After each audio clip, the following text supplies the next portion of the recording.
Welcome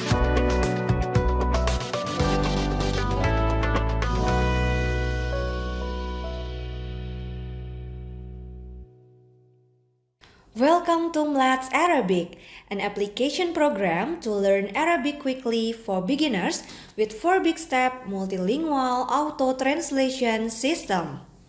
The third stage of MLATS Arabic is understanding verbs according to the pronouns used. Munasabatul af'al bil domair. At this stage, beginners will be introduced to the suitability between the verbs and the pronouns. For example, huwa yata'alam, hiya tata'alam, anta tata'alam, anti tata'alamin, ana ata'alam, nahnu nata'alam.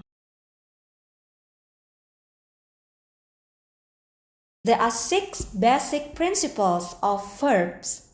First of all, verbs in Arabic is unique. Why is it so?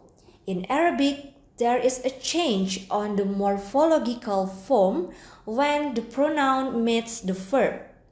Second, verb in present and future tense form, which are familiar as fi'il mudhari when the ones introduced in MLATS Arabic.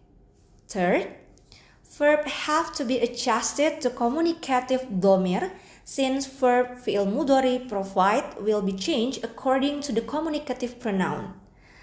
Last, is it need to end and give sukun harakat at the end of each verb.